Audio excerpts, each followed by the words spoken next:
आज मिथिला नगरिया निहाल सखी।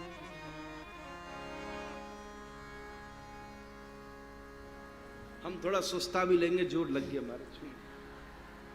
आज मिथिला नगरिया निहाल सखिया, आज मिथिला नगरिया निहाल सखिया। चारों दुल्हा में बड़का कमाल सखिया, चारों दुल्हा में बड़का कमाल सखिया। आज मिथिला नगरिया निहाल सखिया, आज मिथिला नगरिया निहाल सखिया। चारों दुल्हा में बड़का कमाल सखिया, चारों दुल्हा में बड़का कमाल सखिया।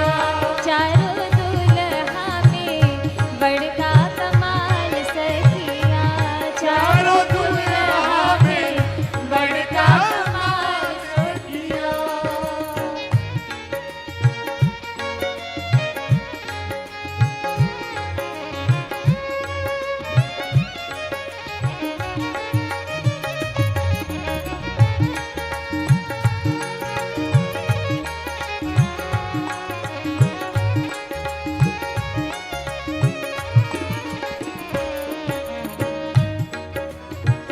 माथे मणि मौरिया कुंडल सोहे कनवा, माथे मणि मौरिया कुंडल सोहे कनवा। अरे कार कार कजरा रे जुलमी नयनवा, कार कार कजरा रे जुलमी नयनवा।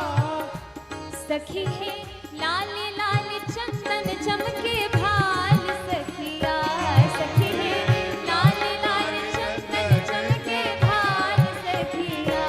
चारों दुल्हा में बड़का कमाल सखिया, चारों दुल्हा में बड़का कमाल सखिया। आजू मिथिला नगरिया निहाल सखिया, आजू मिथिला नगरिया निहाल सखिया।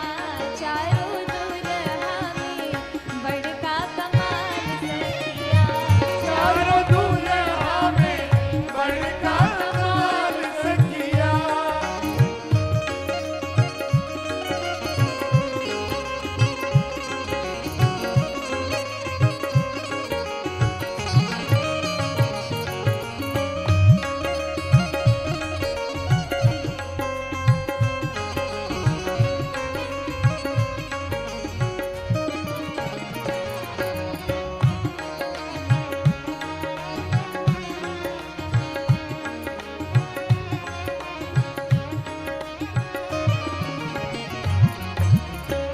प्रभु जी, चार दुल्हा में दो सांवरे दो गोरे, उनको देख के मिथिलावासी कहती है, सभी मिथिला की नारी कहती है, सांवर सांवर गोरे गोरे जोड़िया जहान है, सांवर सांवर गोरे गोरे जोड़िया जहान है।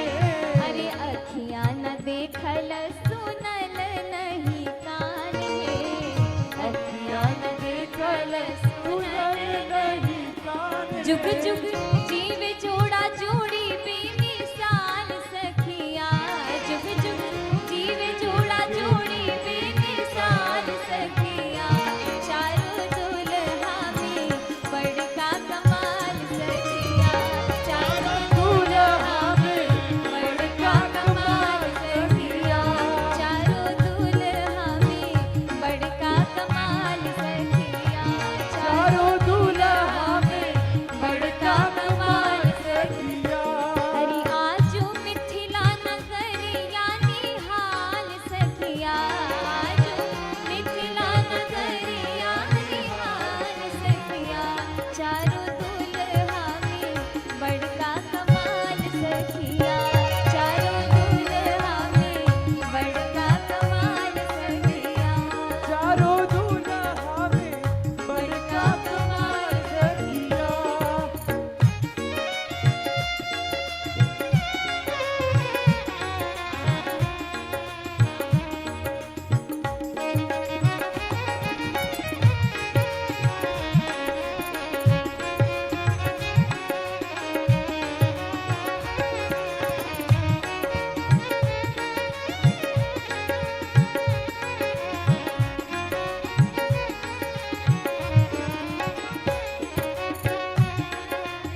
देखी देखी दुल्हा के सांवर सुरतिया, देखी देखी दुल्हा के सांवरी सूरतिया।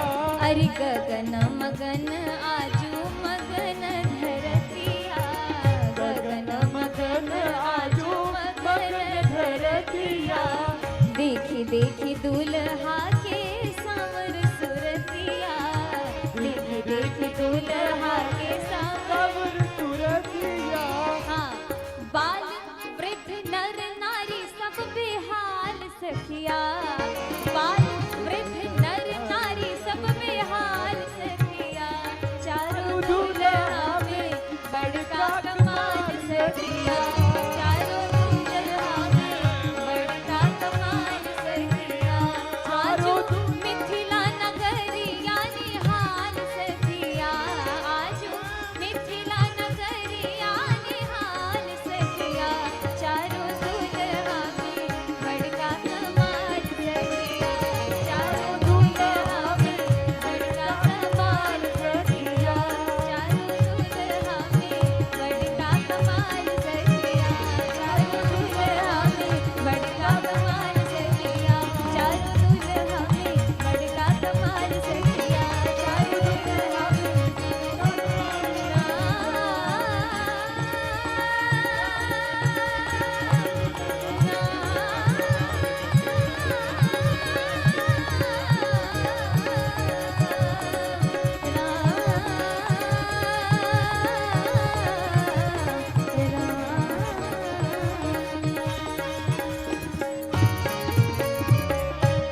बोलिए सियापति रामचंद्र भगवान की, बोलिए मिथिला धाम की, बोलिए सीता मैया की, दुल्हा दुल्हन सरकार की।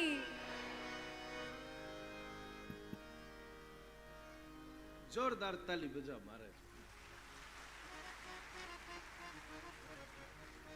हम तो ये कहें रोज ऐसे ऐसे सब महाराज जी आ जाए तो अपनी मेहनत कितनी कम हो महाराज। और 4 चांद और लग गए, आनंद आ गया महाराज।